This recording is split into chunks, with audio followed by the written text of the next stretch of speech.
Partagez vos observations avec Benoît Dutrisac par courriel. dutrisac@commercialcube.radio.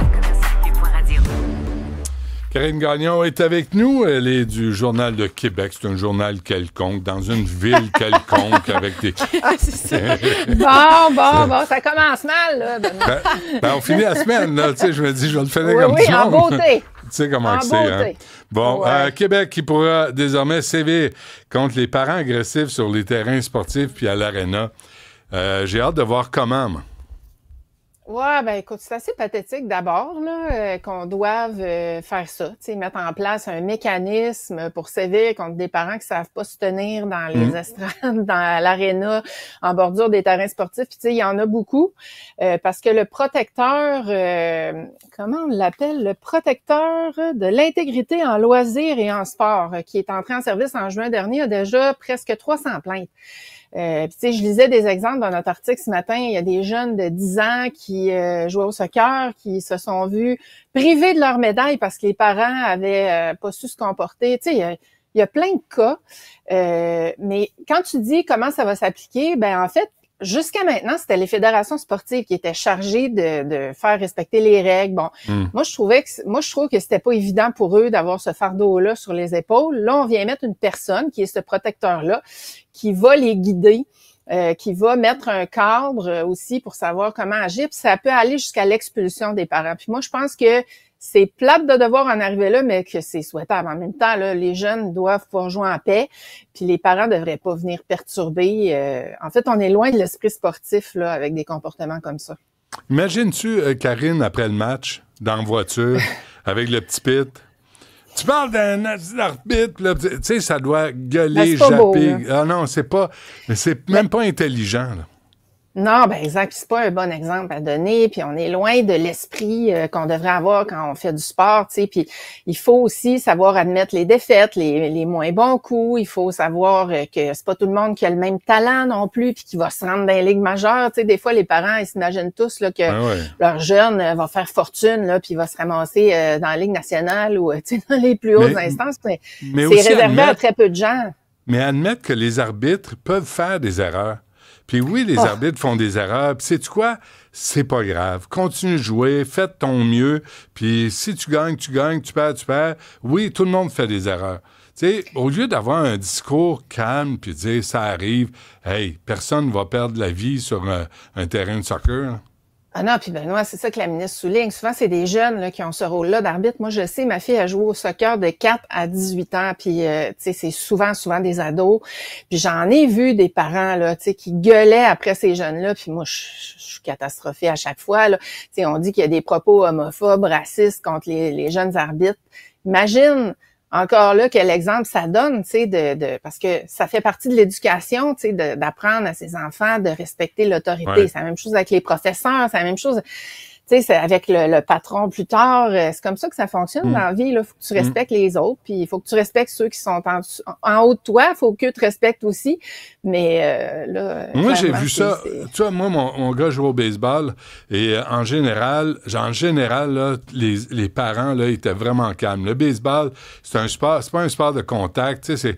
Puis quand il y en a un qui perdait un peu, qui s'activait, tout le monde disait hey, on se calme, là, c'est une game. Ben sauf à Saint-Jean-sur-Richelieu.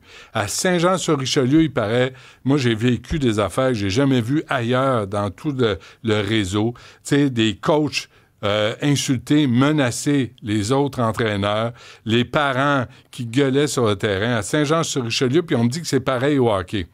Fait qu'il y a peut-être des messages à envoyer, là, puis d'arrêter de se censurer, puis de dire tout le monde, prenez votre gaz égal. Là, qu'est-ce qui arrive si tu te fais pogner à agir en sans-dessin puis en chimpanzé? Ben là, ils établissent un cadre, ils font de la médiation avec les fédérations sportives aussi qui, elles, peuvent toujours appeler la police, là, évidemment, si ça déborde, comme ils le faisaient déjà sans doute. Puis ça peut aller jusqu'à l'expulsion, comme je le disais tantôt, là, dans les cas extrêmes. Bien sûr, c'est pas ça qu'on souhaite, mais un cas extrême, ben, je pense que ça doit venir avec une mesure plus extrême. Oui. C'est parfait, ça. J'ai hâte de voir l'application, là, mais souhaitons que ça se fasse. Puis les jeunes sont là pour avoir du fun. Tu sais, pour gagner, mais ça arrive que tu perdes, puis ça arrive que tu fasses des erreurs, ça s'applique à tout le monde. Ben, ça fait partie de la vie. Paraît-il.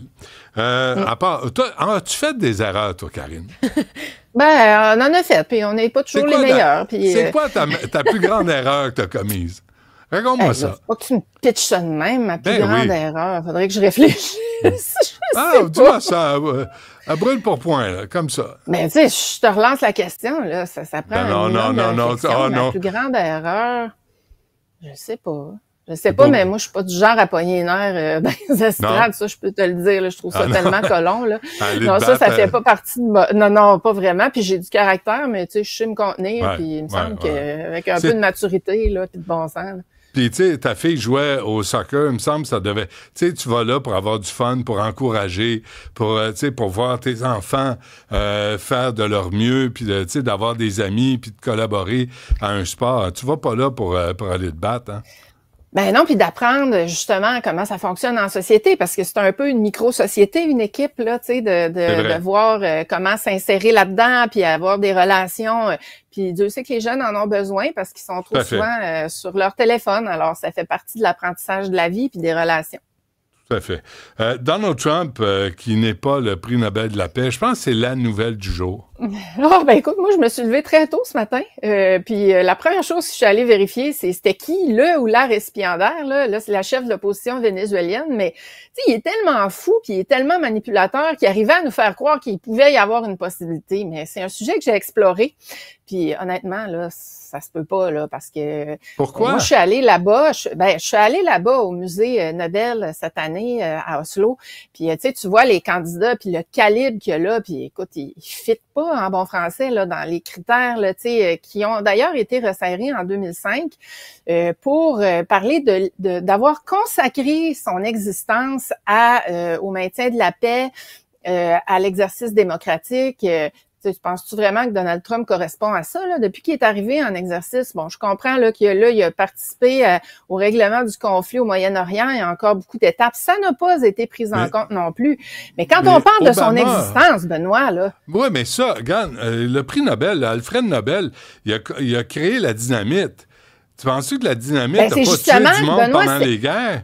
Benoît, c'est pour se racheter de ça qu'il a légué sa fortune, qui était la plus importante fortune privée au monde, pour créer ce prix-là, pour essayer de se racheter. Parce que il se sentait coupable, lui. Il n'avait pas conscience au moment où il l'a inventé, la dynamite, de ce que ça pouvait avoir comme répercussion. Bon. Là, tu trouves des excuses pour Alfred Nobel, mais t'en trouves pas pour notre ami Donald Trump, qui, lui, cède sa fortune à sa famille. C'est un homme de famille qui veut léguer sa fortune à ses enfants, ses petits-enfants. Il me semble que ça se respecte, ça.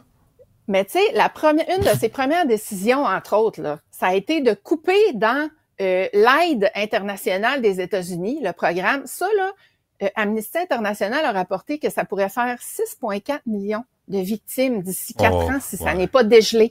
Mais où sont les autres pays? Mais où sont les autres pays? Trump a arrêté de financer des affaires comme l'OTAN et l'ONU parce qu'il y avait des pays parasites qui ne payaient pas leur juste part, comme l'Allemagne, la France. Non, non, t'es de mauvaise foi. Donald mérite. Ben moi, je trouve que là, t'es un mauvais avocat du diable un matin. Là, t'as pas de bons arguments. Là. Écoute, il est arrivé au pouvoir en disant qu'il voulait annexer le Groenland, qu'il voulait prendre le contrôle du canal de Panama. Même aujourd'hui, là, il a essayé de piler ses orteils de la procureure générale de l'État de New York. Ça aussi, c'est un vrai scandale. Il écrase tout ce qu'il y a de médias. Écoute, veux-tu t'en dises encore? Là? Tu veux-tu que je continue? Le Panama, c'était pour ouvrir des casinos puis des plages sur le bord du Panama. Mais c'est pour dire comment c'est ridicule comme idée, là, que ce gars-là puisse avoir même rêvé de gagner ce prix-là. Puis il a réussi à faire peur, ne serait-ce qu'à des dirigeants en Norvège qui hier déclaraient dans les médias, c'est sûr qu'on va avoir des représailles là, s'il n'est pas nommé. Des tarifs! Oui, c'est ça. Mais grab them by the Nobel Prize. C'est OK, c'est correct. Oui, c'est ça. J'arrête. OK. T'es aussi bien. Give me a break. You're fired. Oui, OK, merci, Donald. Je m'en vais. Je ramasse mes affaires, je m'en vais. Bon, les Hells Angels qui se lancent en politique municipale, il manquait que ça, hein? Oh, écoute, ça va bien notre monde, là. Écoute, Donald n'a pas eu son prix Nobel de la paix. On peut déjà se réjouir de ça. Mais oui, on peut être, imagine-toi donc, un sympathisant de Hells Angels ou un membre d'un club école puis se présenter aux élections municipales. Là, je suis rassurée de voir que la ministre Geneviève Guilbeault a demandé un avis là-dessus, qu'on réfléchisse là, avec le directeur général des élections pour voir s'il n'y a pas quelque chose qu'on pourrait faire.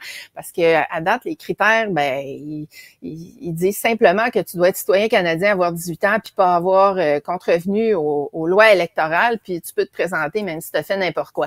Remarque que si on fait un lien avec Donald Trump, Benoît, encore là, tu sais, je veux dire, il était accusé puis reconnu coupable pour agression sexuelle, fraude, vol, puis il est président des États-Unis. Mais est-ce que c'est vraiment ça qu'on veut comme modèle démocratique? Pas sûr.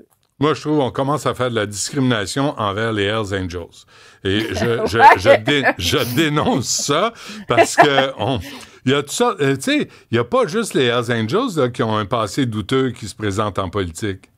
Ben justement, on devrait réfléchir de manière plus large, mais tu sais, quand tu fais partie d'une gang de motards criminalisés là, qui, comme pour paraphraser Yann Lafrenière, le ministre disait, qui nous pourrissent la vie, tu sais, qui profitent de nos enfants, qui font circuler de la drogue, qui contrôlent le monde de la prostitution, tout ça. Mais on veut-tu vraiment ça comme élu? Tu sais, en quelque part, il faut aussi au bon sens des citoyens. Mais je pense qu'on a une poignée, là. Ouais, on a quand même une poignée, je pense, qu'on pourrait ajouter au niveau réglementaire. Puis là, si tu défends les Hells Angels, Benoît, je pense que c'est vraiment dû pour ta fin de semaine. Ouais, non, mais t'as remarqué que je l'ai pas fait, hein? T'as remarqué, t'as essayé, mais... Non, mais il y a plusieurs groupes criminalisés, puis il y a des gens qui ont des liens avec des groupes criminalisés qui se présentent en politique. Moi, je suis d'accord, on l'applique à on l'applique à tout le monde, là. Puis on va analyser les antécédents judiciaires de tout un chacun avant qu'ils puissent se présenter en politique. Il risque d'avoir un vide. Oui, il y a toute une réflexion à y avoir, chose certaine. Parfait. Karine Gagnon, merci. Tu reviens-tu mardi? Non, reviens. Je pense que Stéphanie Touga va être de retour. Mais merci d'avoir pris la relève. C'est toujours un plaisir. Ça me fait plaisir. Salut, à la prochaine.